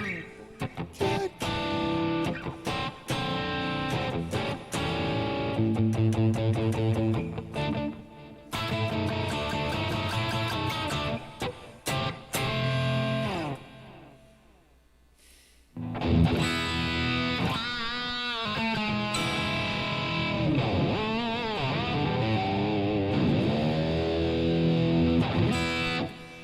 Yeah, Building 19. I scored a couple of good things from there. I got a Tascam Porta Studio from them. They bought out a Sam Ash fire sale. Sam Ash had a fire, and that's when they come in. They always do those insurance buyouts. The insurance company pays out for all the stuff, but they get to take the damaged inventory and they sell it. And they sold it to Building 19, which is an early version of like an Ocean State job lot. And they bought the lot, and they had them out there. A couple of years later, I went there for some computer stuff, but it wasn't nearly as good. Although it was still good. I got that. It was a $599 laser printer. I think I paid like $279 for it.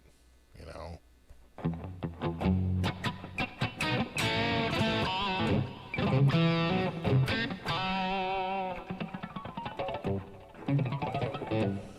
What pickups? I think these are just stock. I didn't change the pickups. They say they're Wolfgangs, but I gotta think that they're not the same Wolfgangs as in the other ones. Are they? I don't know. I'm thinking no.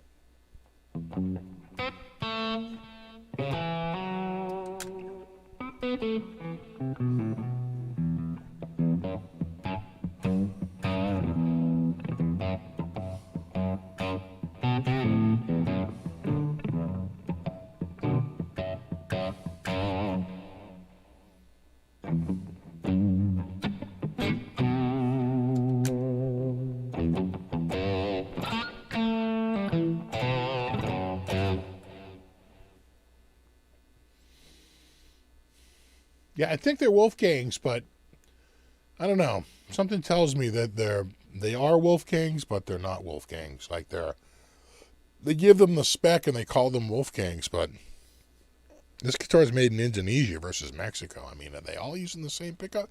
Maybe they are. Maybe they are. Maybe I'm completely off. But I don't know.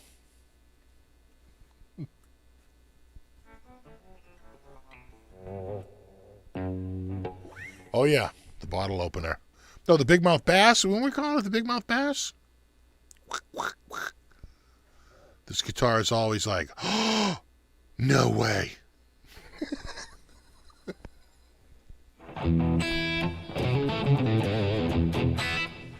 So the black one is called Buddy. He's my buddy cat.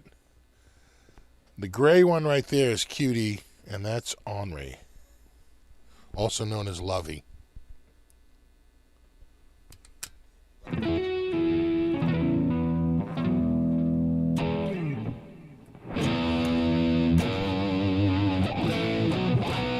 See you, Justin. Thanks for hanging out, buddy.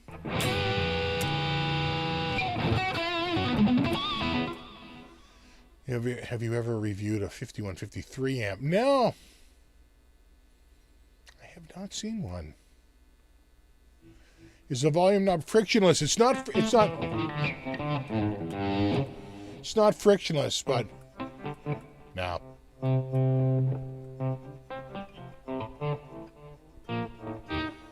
No. But they put the it's got the texture. Right? So you can very easy to grip. Because it's they're like ribbed on the side. I know Brian says they're supposed to be the same spec. I know, but are they? Are they? I mean, I want to believe him. I mean, I'm going to take them at their word, but are they?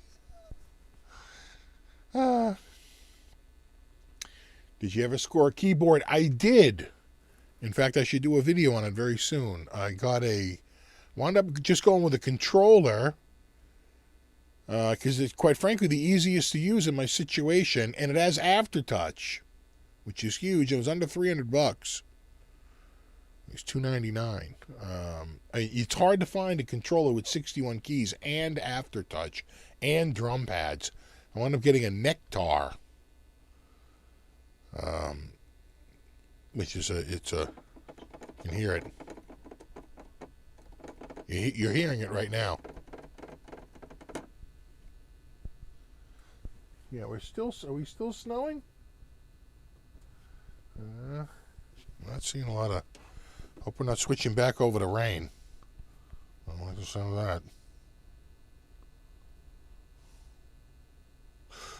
that. No, the rain is still pretty far away. It's a mix though. We're not pure snow, which is why it's not totally crazy flakes out there.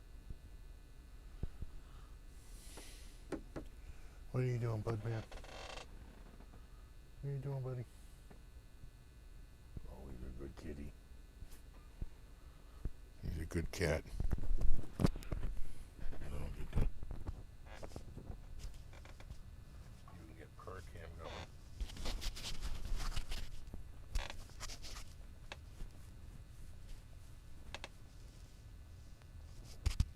No. There you go. There. Oop. Hey, oop. Hey, oop. Oop. Oop. There we go. Ah. Yeah. Look at you, buddy.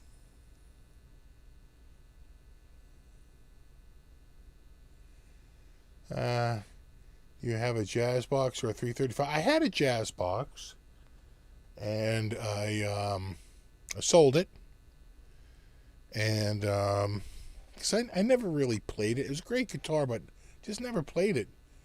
I have a 335 style right there, but again, it's not a great guitar. It's a Chinese-made 335 copy, and it's just sort of meh. Oh, thanks, Gary. Much appreciated, man. Thank you. Did you download the Nambrini standalone host for the Nambrini VST plugins? It sounds great with the Nambrini plugins. I never heard of it. Never heard of the Nambrini. I'll have to check it out.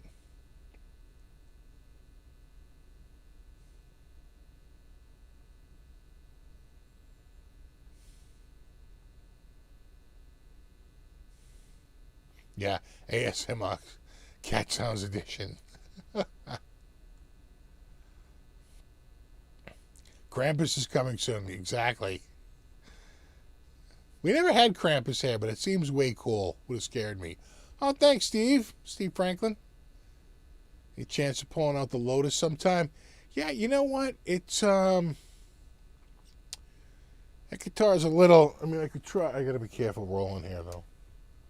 I don't wanna, you know what? He's right. I'm gonna roll over his tail. Yeah, you know what? It needs a little, he's like, what are you talking about? It needs a little, it needs a little bit of work. In fact, the guy who sent it to me, a wonderful guy, really nice guy, and he sent me a set of tuners. They're like tuner upgrades. They're a direct upgrade from all parts.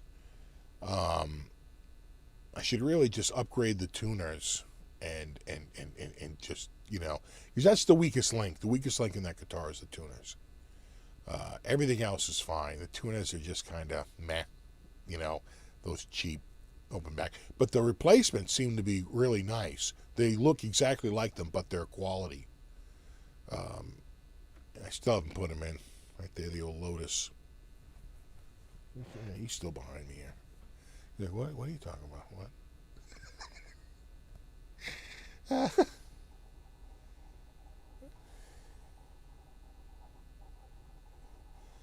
The body's too big or uncomfortable for you on those style guitars. You know what? It's not that they are. It's just that, you know, I tend to play more rock music than I do the other stuff. And, you know, I could roll back the tone knob on this and go to the, you know,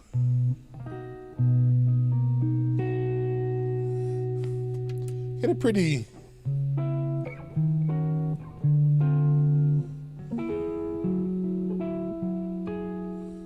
And that's with my heavy distorted sound.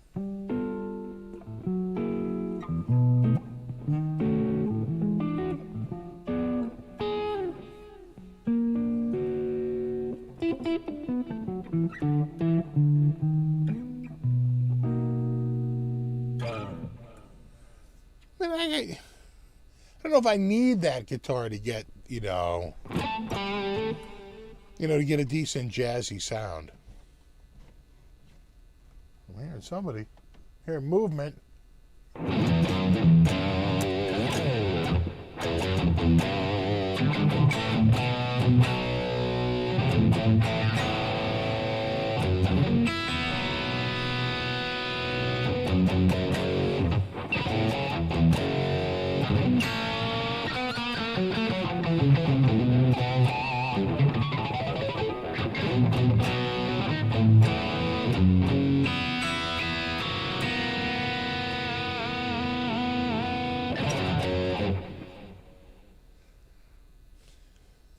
Eric Jones says, yeah, the AVS should be able to play just about anything.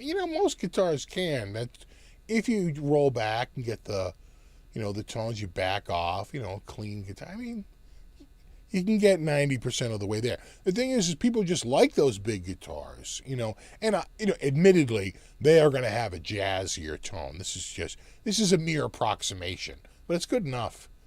People listening to it wouldn't know the difference. Your non-folded arm guitar player, your non-folded arm toe tapping guitar player.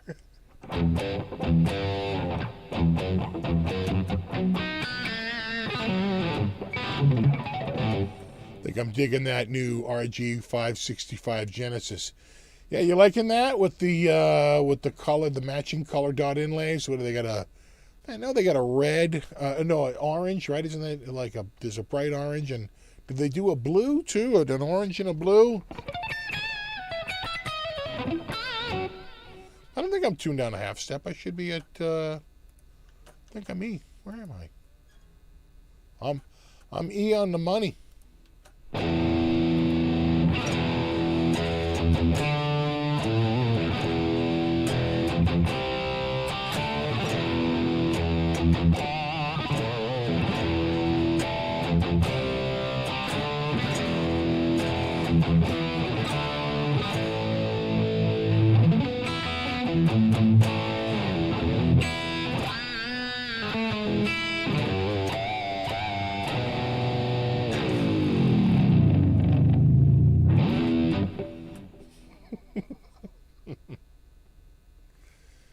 Can't go wrong with that. I don't think they're calling it Road Flare Red. Not the 565. They're calling it something different. They're not calling it Road Flare Red. That's only for the 550. The 565, which is an early 90s guitar, with a single, it's got a single, it could be even a blade single up at the front, and then it's a 2 pickup guitar with a single coil form factor by the neck, right against the neck, and a humbucker.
Have you switched to the THU on-screen tuner? You no longer use a clip. You know what? I don't see the clip nearby. That's why.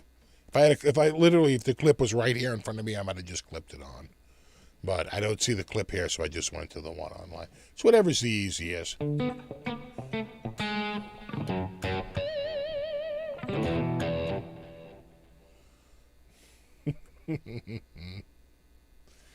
Went to a jazz brunch and the guitarist played a Warlock he borrowed from his kids. Yeah.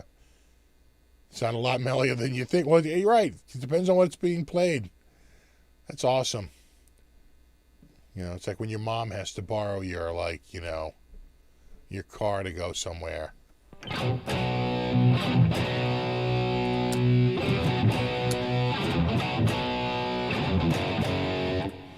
No, that's a Harley Benton. That's not a Gretsch. Harley Benton. That's the Lotus. I'll get that. I'll get that going. Let me see if I can get that going for next week. That's a '70s classic Strat. Of course, the Epiphone, and then of course the Masterbuilt.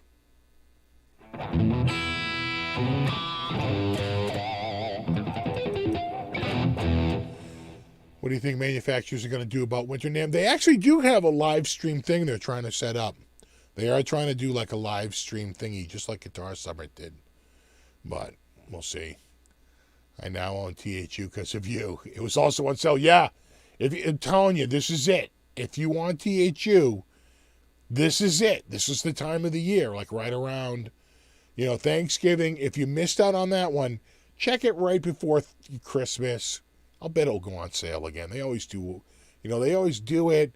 Then they turn the sale off for like a week or two, and then or like even just 1 week, and then they turn it right back on again because they're looking to move product. You know, get their numbers going for the end of the year.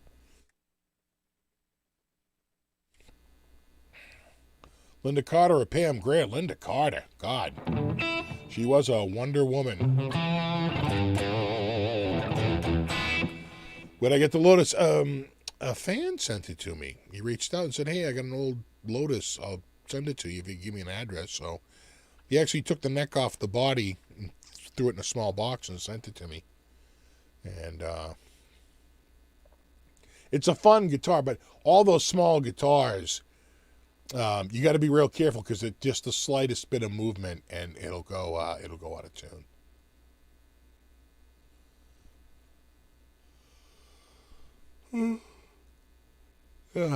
Did you have a flood? I see a pic below from you about splashing.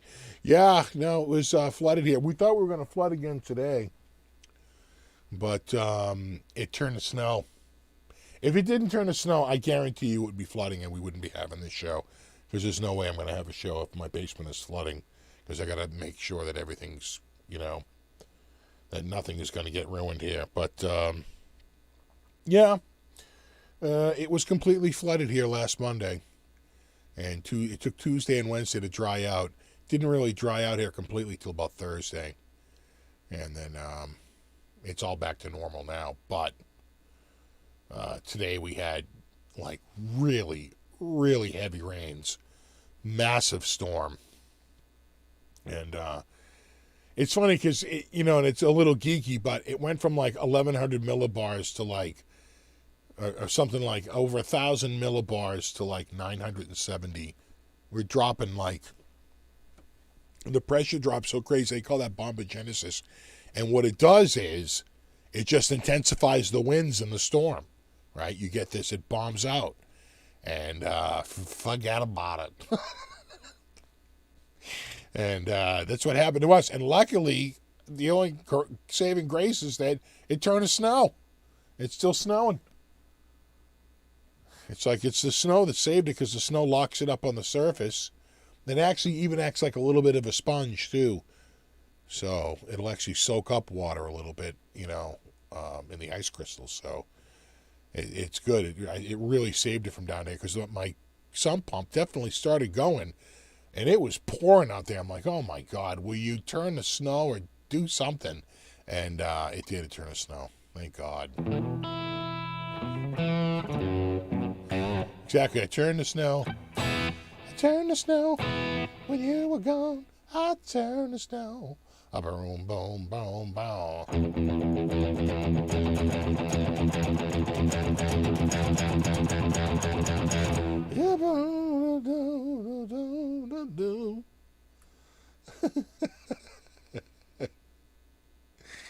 What's up, wise guy?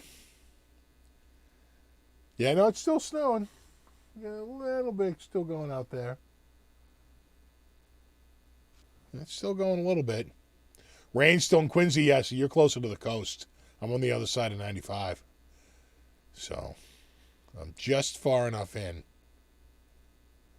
You need a new sump pump? I don't. I need probably a second sump pump and some French drains because the amount of water that came up out of the floor the other day, when I tell you it was coming out, I had chipped away a hole in the side of the sump pump, right, so water can just pour in. When I tell you it was coming out like a fire hose, I was like, oh my God. It was like rapids. It was coming out so like, I'm like, oh my God. That's some serious water pressure. And like I said, normally the puddles down here are pretty deep. I didn't get any of that. I got it got all wet and there was some puddling, but there were actually some dry parts too, which is pretty rare. Usually it's, pretty good. And what happens is it comes up and then it falls into the friggin' pump and it goes out. But this time I had that hole punched in right next to it. I was going to punch another hole, but it was 2 o'clock in the morning, and all I could envision is taking the jackhammer and punching a second hole, having a piece of the concrete go in and immediately jam the fan, right? The flow, the impeller from getting the water out, and I didn't have a second pump. In fact, that night, while I was sitting here in my deep depression, watching all the water on the floor, I ordered a second pump and a hose kit from Amazon and had it shipped. I got it on Thursday. Just so if for some reason the pump in there just, dies on me for whatever reason, I can just pull it right out and stick a second pump in. And I wouldn't try and hook it up. I have like just a 25-foot hose, and I would just run that just outside and just run it through the door, So it's a nightmare. It's a nightmare. It's like you're constantly worried about it. When they go like, oh, big rainstorm's coming, you're like, oh no. Like every time you hear about like 2 or 3 inches of water coming, oh, it could be 2 or 3 inches. It's going to be a soaker. It could be up to 4 inches of rain. It's like, I'm screwed.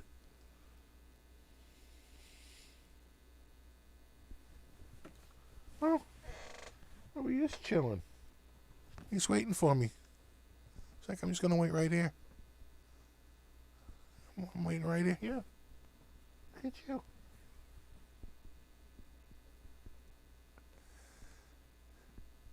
Hey, what's up, speaker? Is that for my speaker? It is.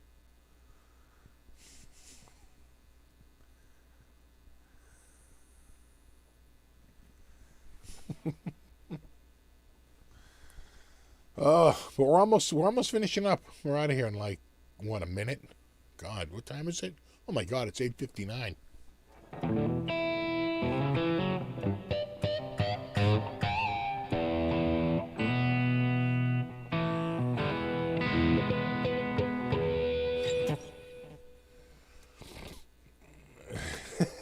Emmett is not out. Your dog is looking at the cats. Steve, what about a second pump? That's what I'm thinking. But a second pump, like, on the other side of the floor, right? One pump over there and one pump over there. And then again, the problem with the pump I have is that it's only 12 inches deep. It's a 5-gallon sump. The sump I have that I bought is like a 25-gallon sump. It's this enormous sump. And you're supposed to dig it all out, but I can't dig that out. I'll keel over and have a heart attack. Oh, Tone King, we're literally just wrapping up. I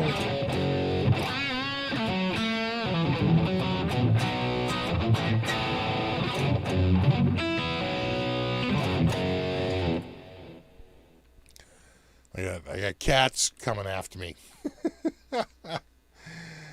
I know, so I need to get some sort of a new sump pump, deeper sump.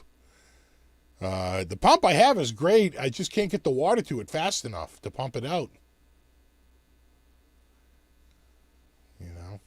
So anyway, all right, it's 9:01.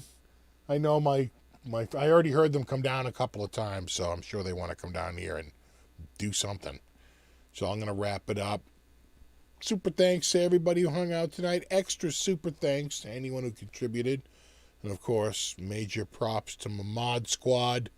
Always appreciate that. And why are we talking sump pumps? Because my basement flooded the other day.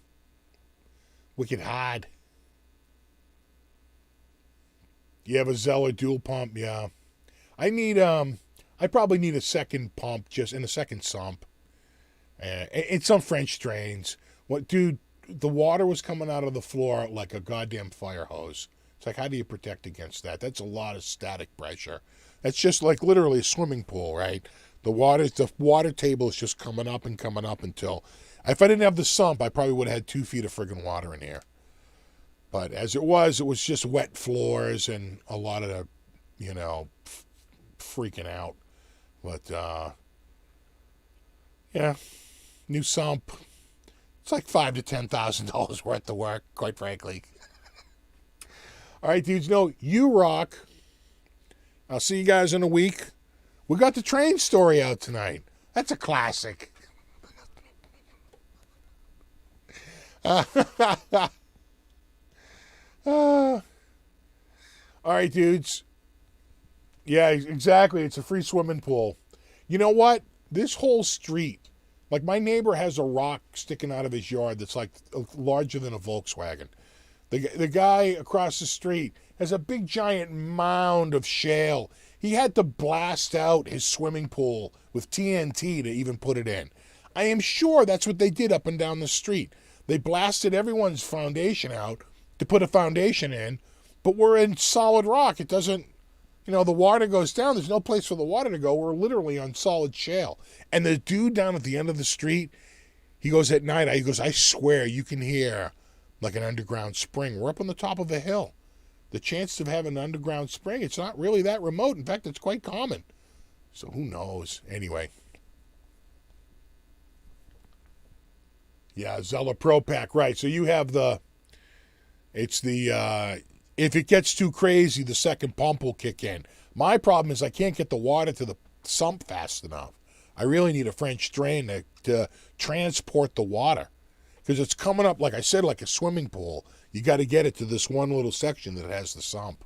That's the hardest part. So, anyway. All right, dudes. I really got, yeah, I hear them. They want to come down. All right. I'll see you guys later. And there you have it. And Tone King, maybe we'll catch up soon. All right, dudes. I'll see you next week. Later.